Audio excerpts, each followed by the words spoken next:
G'day everybody, thanks for stopping by. Any chance you want to check out a all-in-one diesel heater with me today? Thought you might. Let's check this one out.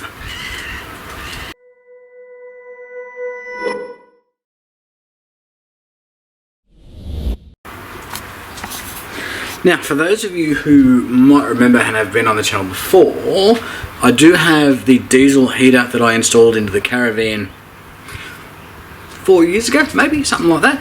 That is still working and going strong. Haven't had any issues, despite some criticisms about the way I installed the exhaust with a bit of bend in it. A number of commenters sort of said, look, that's going to get some moisture in it and that's going to corrode and have some issues. I haven't encountered that issue, so that's good news. The other good news is it still runs great. Every now and then I'll go out, I'll chuck some diesel in it, I'll start her up, I'll fire it up, and I'll just let it run. Now, I've actually had some leaks in the caravan, so it's come really handy there as far as getting that dried out. I found out where the leaks come from.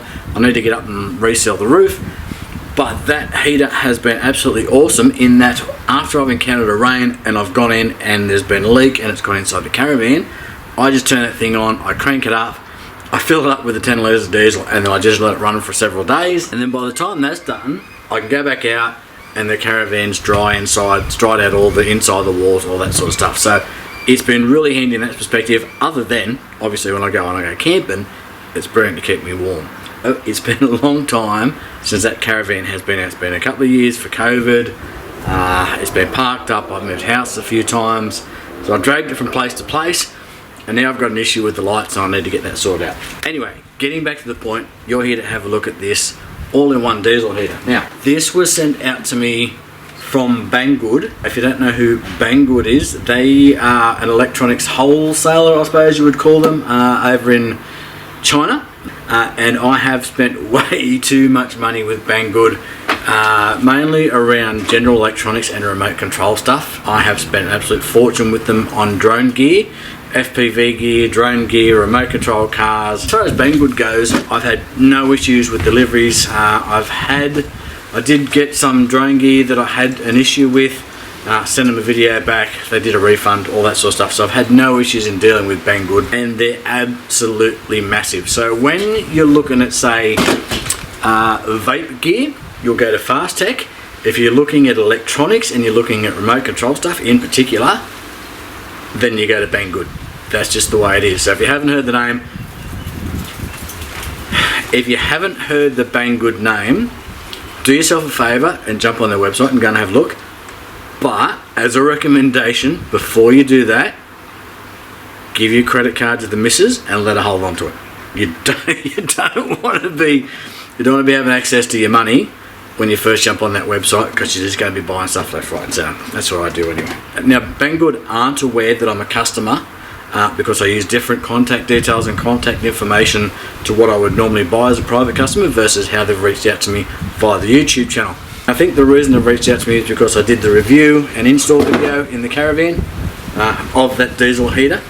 Now, this is a very similar unit. You're going to basically see that this is pretty much the same unit that was installed into the caravan, different brand obviously, probably from the same factory if we're honest. This is an all-in-one unit, where the one put in the caravan was a standalone unit.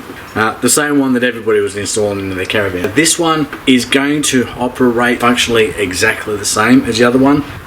The controller is definitely new. I believe I've got the HCAO2 model here.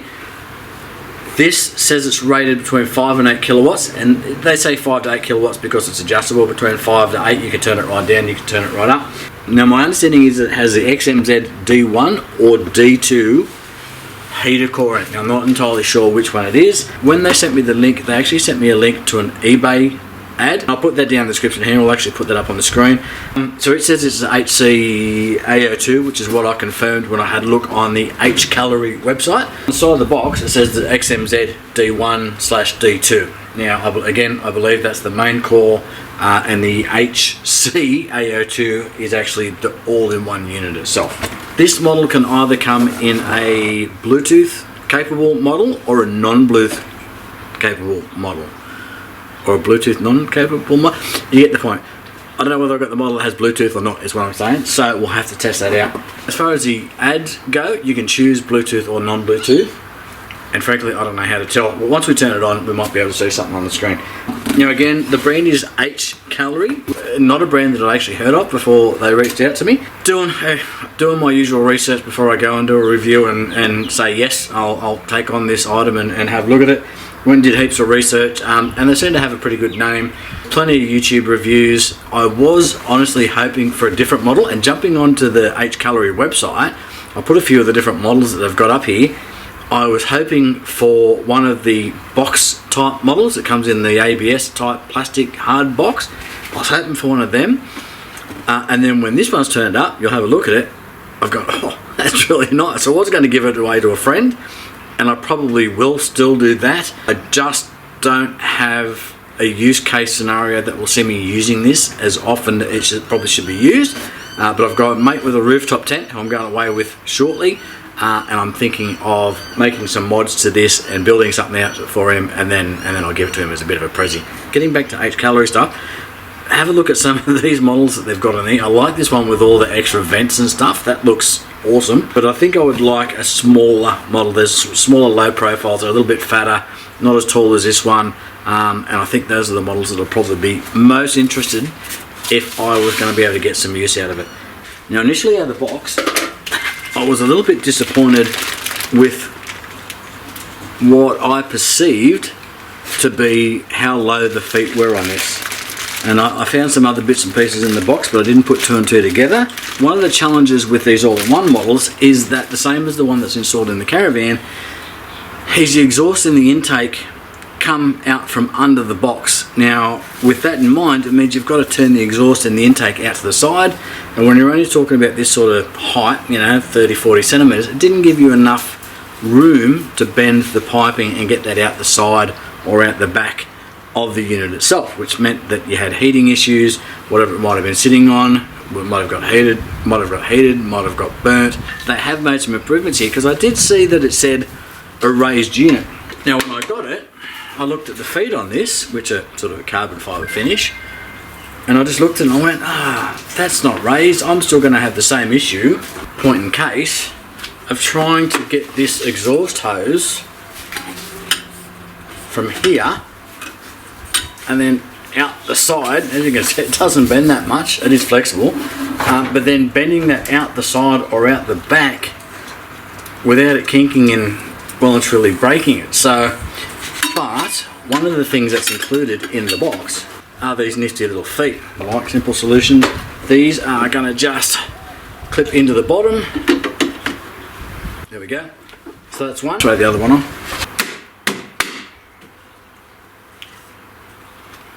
I was a little bit concerned that they were going to be a screw-in or a bolt-in type affair, but they're not. So in addition to the clearance that we already had, we've got at least, say, another 3 inches or so on top of that. So I'll cover off some of the stuff that was in the box, because I just need to touch on a few things as far as, what do I want to say, quality control, or part of the delivery process. This is the exhaust piping, so that's going to come from the bottom of the unit and out to the exhaust. The exhaust is obviously included in the package, but this was one of the tubes that was a little bit bent. This is the other end that was a lot bent. Now that's going to be easy just to put something in and then round that back out. It's that thin and sharp that I can, there is a little burr there. It's that thin that I can just, round that back out with my thumb. Not going to pose too much of an issue, but has been squashed in the process. This is the ducting that's going to come from the heating side, which is going to run to wherever you want it. Now I'm going to get myself a longer length of this. I've been online trying to find something local. Now this is expandable, but you can see this has taken a few hits as well. I don't think there are particularly holes in it, but that's been squeezed in. They do, when you get the box, it's like the same people who pack tents into their bags have done this, because everything was packed inside everything, which was packed inside something else, which was packed inside something else. So it was like some Russian doll. So they did a real good job of packaging it. Unfortunately, a few things like this have been a result. But again, no biggie. I'm not planning on using this. I'll use it for the initial testing. We'll test some temperatures and stuff like that. But I'm going to replace this with a longer unit and something a little bit prettier than that anyway. This is your intake side. This is an exhaust silencer, so this goes on the end of that. This goes on the end of that pipe. I've certainly seen some people put an exhaust on the intake side to try and quieten it down. They seem to suggest that it does, but in my testing of the old unit, it didn't seem to make that much difference, and they're not that noisy anyway. Some hose clamps, etc., for mounting the exhaust onto that pipe. There is a small intake filter which will go on the end of this. If you've got one, you're doing a permanent setup, use your intake filter, otherwise you might end up regretting it once you've got a family of bugs or whatever living up in it. You've got a remote control. Now when I chose the one for the caravan, I chose it because of the control unit that was on the front. There was a number of different variations, one which is a knob up and down. I went with the one with the LCD display because I wanted the one that was able to show me error codes if something went wrong, because they're not uncommon. It might be something as simple as no fuel and you need to prime it, low voltage stuff like that. So it's nice to have an error code so you actually know what problem you're encountering, and then gives you a bit of an idea how to fix it. The good news is here, looks like they've also supplied you with a decent, gauge of wire for powering the unit itself. Now this only probably needs to pull up to around about the 10 amps thereabouts, but that is plenty thick for that sort of current usage. It is sheathed as well, which is nice.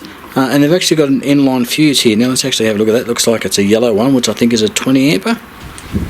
And I've got to tell you, that is one of the cheaper fuses I think I've ever felt. These legs are a little bit loose. Now it's going to look like they're pulling a lot of current, but my advice is swap this out for a better one. I've probably got somewhere between 2 and 3 meters of cable. The fuse is nice and close. I'm impressed with the sizing of this cable. I think it's suitable for the job. Often when you find Chinese type electronics, usually find a way to keep the prices down. They'll cut corners where they can, but that's how you can get units like this for sort of $150 to $200. But generally as a rule, there's a corner cut somewhere. From a safety perspective, it's your job to find the corners that they've cut and make sure that whatever you're doing with the product is safe. So if you're setting one of these up, literally all you need to do, get yourself some fuel, give it 12 volt, and away you go.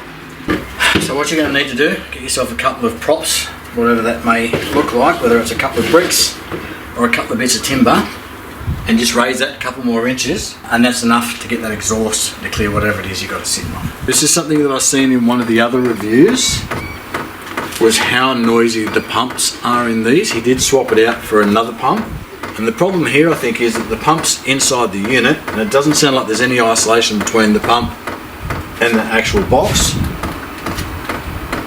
So that ticking is kind of resonating. Here we go, you can see that diesel coming through the fuel line. There's going to be plenty of air in it.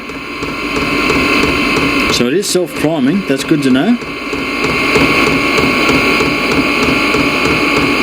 Starting to get a good amount of diesel down there now. And it's going to sound like a jet engine taking off. The cabinet itself,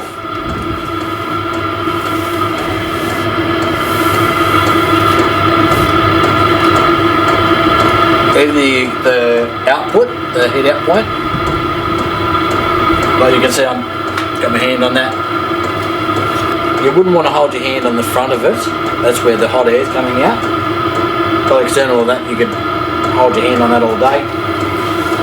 There is nothing on this cabinet at all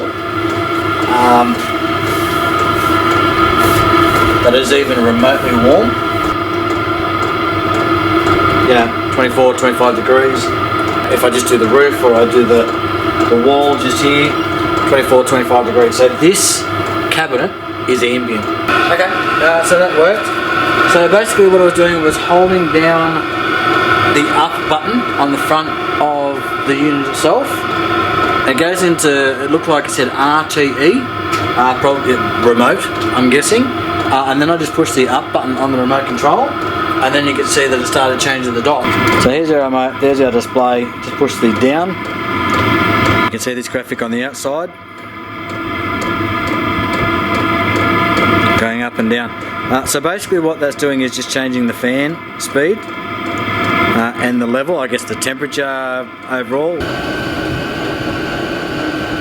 5 steps away and that remote control is no longer working. So if there's a disappointment with this unit to be had, it's that remote control. I can't go 5 steps away and have that work. So basically you've got an up and down button, an on and off button. The on button will also turn it to auto, which will give you a temperature reading, so you can see it's currently set on 10.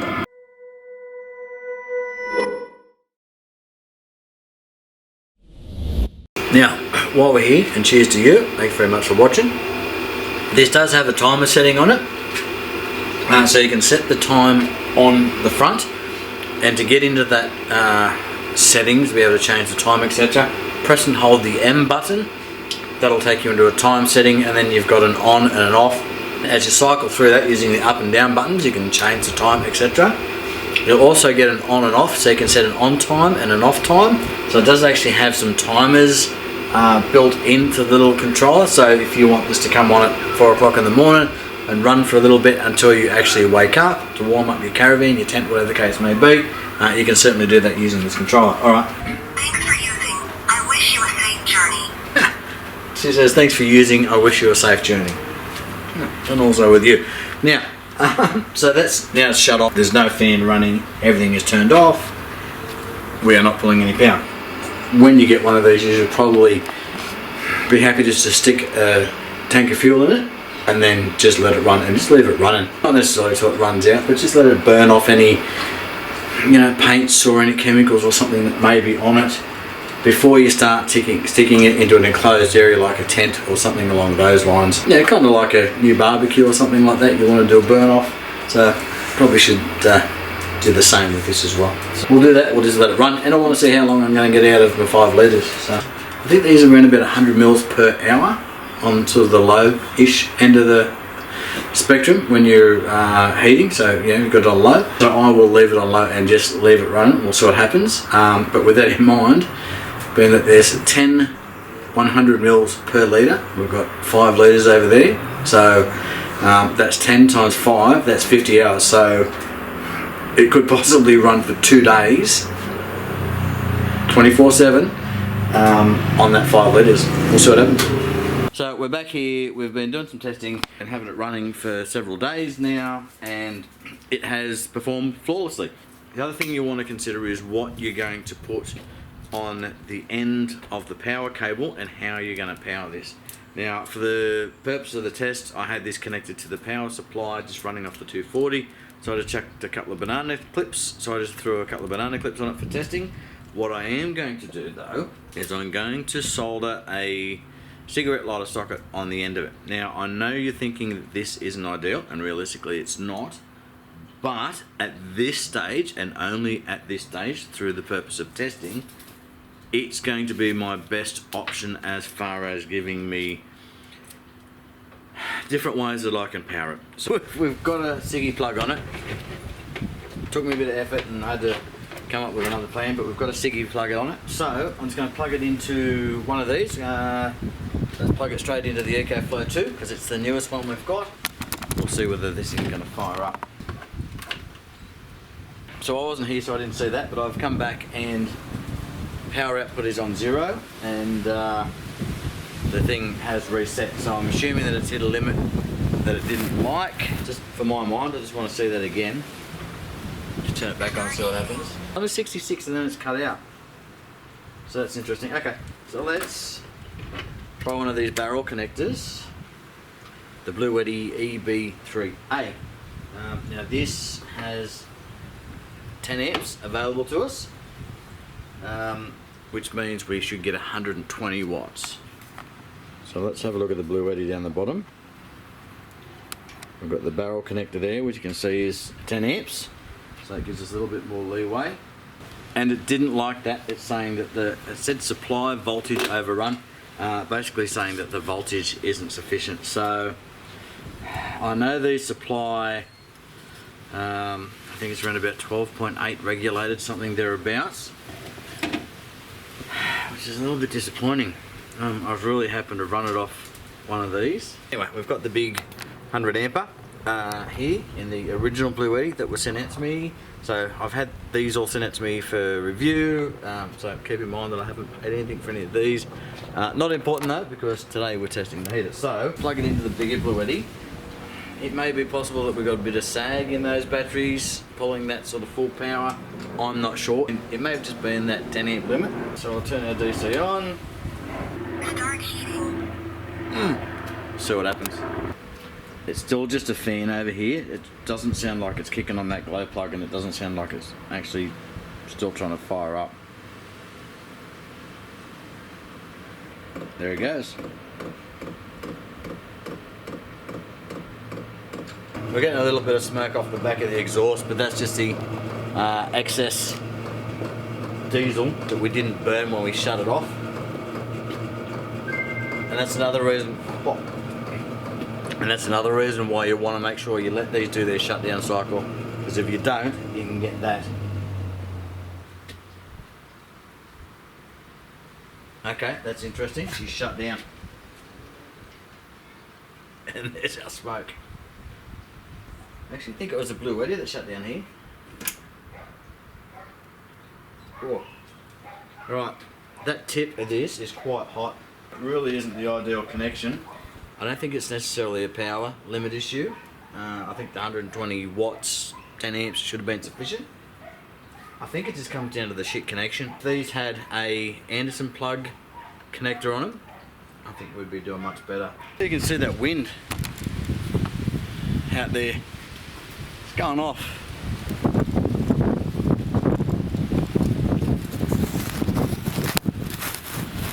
While we're here, what we might do is just pop one of these side panels up, just give you a look inside.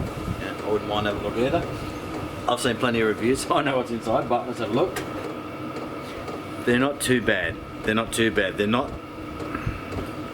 I don't think they're the low quality Chinese screws and stuff that you see in some things. They're not fantastic, but they're not terrible. Okay, so this is interesting. So it looks like this top panel is one piece. So these handles are screwed in front and back, which means that I need to undo those as well. The top piece and bottom piece are exactly the same unit, so that's smart production from HCalory. We've only got to have the one mould for this.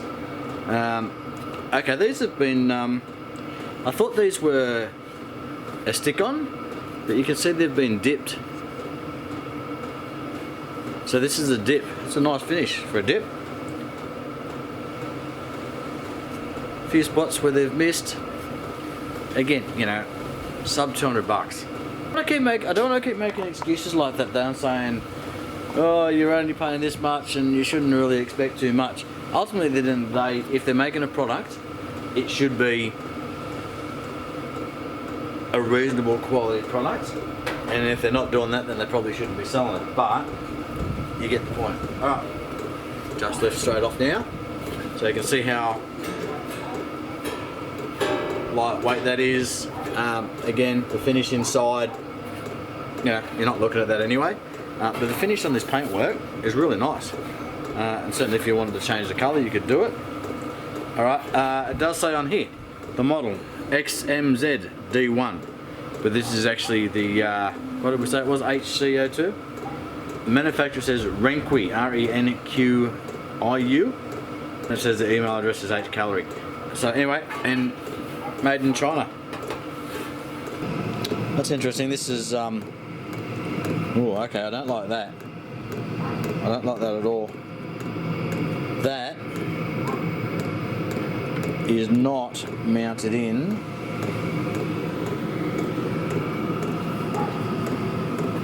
We're going to put the lid on. No one how my day's going. We're going to put the lid on. But there's your fuel going up to our pump here. And you could possibly wrap that somehow. Just looking at this bolt here. So that's the bolt that we can see on the outside. And that is the bolt that's mounting that pump. There is a small filter in here as well. So that's good to know. That's easily replaceable. You can get sort of the cheap ones, inline fuel filters. So that's good. The wiring all looks really good too. I'm not seeing anything that gives me cause for concern other than this. This just being loose bothers me a little bit. It's just sitting on top here. But when you put the lid on, this plastic section protrudes through the top of the lid, through that, and then you screw this down. So that is how this is secured in place. Now it's probably fine. I would like to see something else just holding that down as well. Now they really have just fitted this in here without much room, because I was just trying to rotate this pump just to make sure that this fuel line wasn't going to get bent when I put that top back on. And if I bend that, if I try and turn that, then that lifts this up, then that lifts the fuel tank up. So they really have gone with the, I guess, the bare minimum of space, which means they've fitted the bare minimum of, you know, product in here, and it really is fitting. It's just fitting perfectly, so they've done a really good job. Everybody that I speak to about these diesel heaters has positive feedback. I hope this is going to kick some stuff off in the comments. Remind me a little bit of throttle controllers, in that the only people that tend to have a negative opinion of them are people who haven't tried them yet.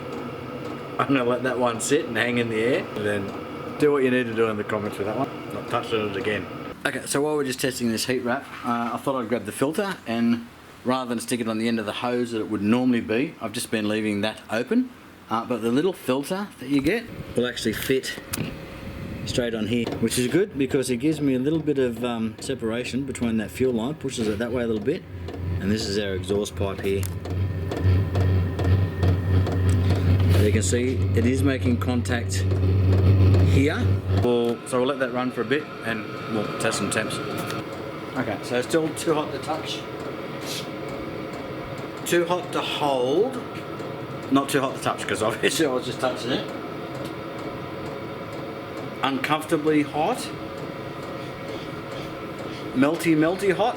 I don't know yet. Can you see that smoke? Definitely a fail. You can see that.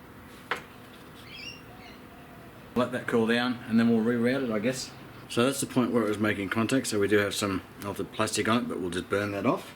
So you can see it's well and truly burnt that. I don't know how far that would have went down before it stopped, but with the smoke that was coming off it, it wasn't much fun.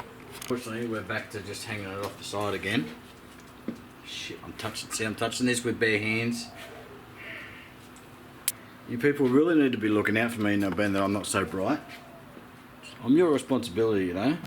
Just going to try that, just see if we can burn off any whatever we might have on that.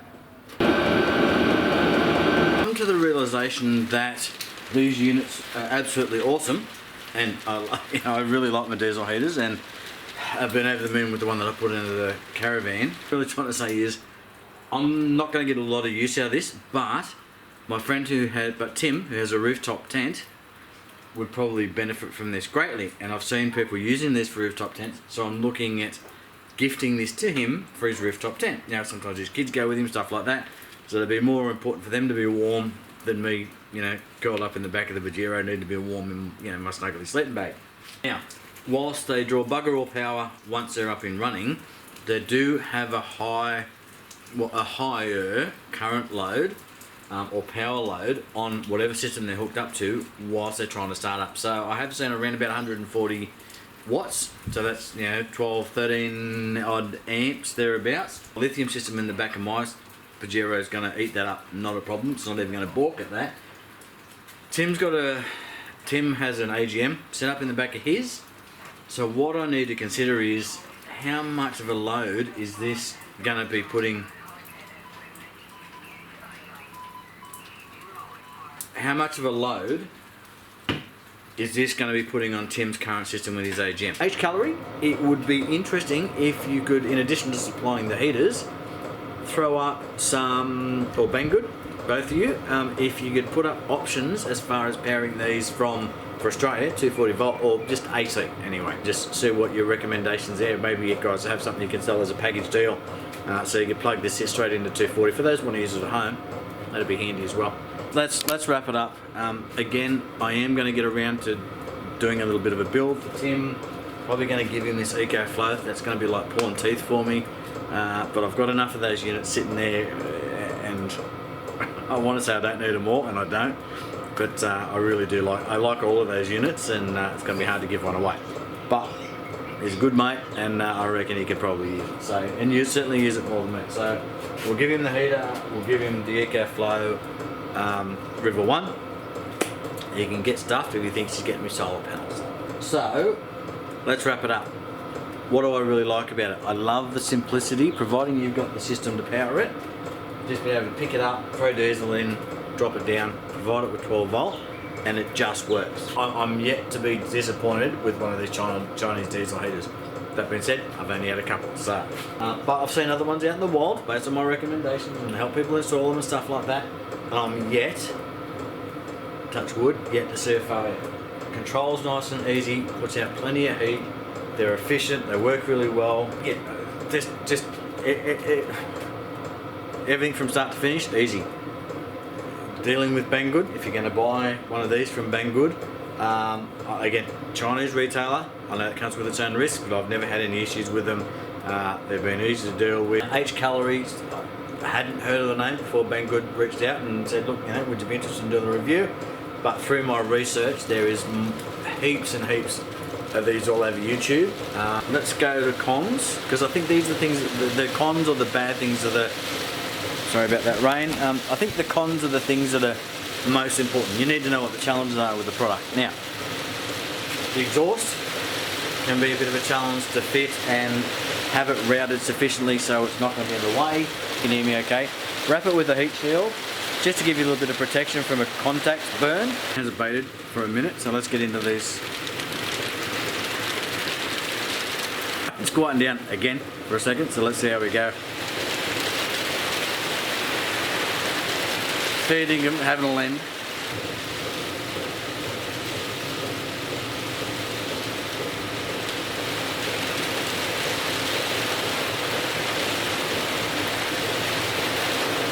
Now, the other thing I'm curious about is whether it's waterproof or not. I don't see any reason why it wouldn't be, other than it's obviously run off 12 volt. I'll find out.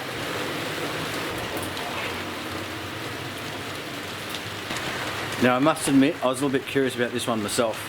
They're not marketed as being waterproof, water resistant, whatever.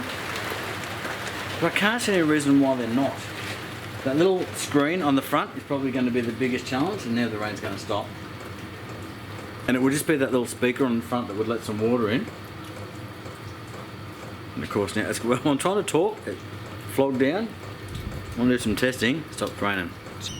Well, if the weather's not going to cooperate and give us rain, now I'm not going to flood the thing, I'm not intending to break it, but I just want to get an idea whether a bit of rain is going to be okay.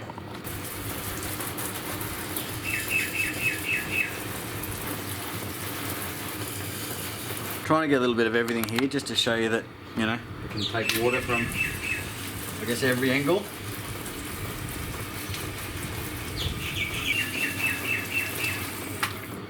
So it takes a licking and keeps on ticking. Literally, you can hear it ticking. Certainly what it would get from a decent rainstorm, I suppose, all in one hit.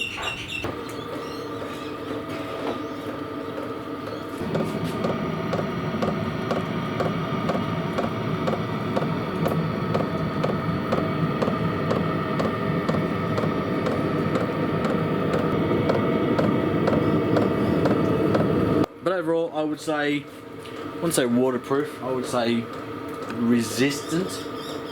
Again, my main concern would be this controller here, and then the air intake at the back. Now that it stopped raining, we had to create our own. Just let's talk about things I'm not real keen on. So obviously that tick in that box, that might annoy some. You can look at other options, there's quieter pumps, etc, etc, but if you've got this mounted outside, not going to be an issue. The exhaust provides the same challenge. These feet, I find, aren't quite tall enough. They need to be a little bit taller so I can at least route that exhaust out the back and I don't have to worry about it making contact with anything. I would like to see some sort of bracket that I could put on the back here that I could mount to that had the exhaust going straight up. Obviously all of these things you can DIY, but it's nice to see how they're out of the box. There's plenty of brackets and stuff in there, but obviously if we attach that exhaust that is hot to the back of this, that would probably melt it. This lid for our tank has a little breather hole in it, right? And that's so the air can get into this, so as the fuel gets drawn out of the system, it doesn't create a vacuum lock. So this has a little air hole in it, so that goes through. As we've seen, if you fill it up and then turn the unit on its side, that will leak. So it's going to leak just simply because there's a hole there and it's going to come out. It would be nice if they provided an additional cap for transport. I mean, you could probably go out and buy one of those from somewhere anyway, probably not too different to any other system, but it'd be nice to have a secondary cap that you could put on for transport. Picking it up and carrying it around like that, with the exhaust sticking out one side, with the outlet sticking out the front, walking through the house, that's a little bit unwieldy. I think, the one other downfall, and probably the biggest failure with this whole thing, is that remote control. Like literally, I've got to be standing about here, where I could pretty much reach it with my arm anyway. So that's the HCalory, what we say, it was a HC01, something along those lines. Model's not important. It's basically it's a diesel heater. It's an all-in-one. It's a schmicko looking unit. I really like the way it looks. But again, I'm interested in some of their other ones as well, so I might end up purchasing one of those for myself. Again, just to bugger around with and just for the hell of it. Right. So that's going to be it for now as far as this review goes. It will reappear really soon when I go away on a trip. With Tim, we're going to do 20 rivers crossing or something along those lines. Up towards the Barringtons. Probably going to start to warm up by now, so I don't think we'll see any snow or anything like that. But I'll be taking this along once I've got some other parts to do an install setup. And actually, in saying that, he has Tim has a canopy on the back of his four-wheel drive. We could mount this on the back of his canopy or inside the canopy, and I wouldn't need to do that build at all. All I need is that extra hose which I'm waiting on. So anyway, point is, this is the initial review, out of the box, bit of testing, see how it works. We will get around to throwing it into Tim's setup if he wants it, and we'll give you a look at that when we get to that. Thanks very much for stopping by. Again, thanks very much for stopping by. With the YouTube stuff, I've got plenty to come on the Pajero. It's getting a new turbo in it. We're going to do a tune on it as well. How much of that I'm going to be able to get to do and film. I'm going to film as much as I can if I can get to it. If not, you'll certainly see some test videos coming up. We're going with a Garrett TDX35, I think it is. Don't know much about turbos, that's what it's going to be. Thank you very much for stopping by. Appreciate your comments. As much as I'm reading them all, I'm just not getting to reply to them all. Appreciate your views, obviously. Appreciate your subscriptions, all that sort of stuff. Thanks for sticking around. I'll catch you on the next one.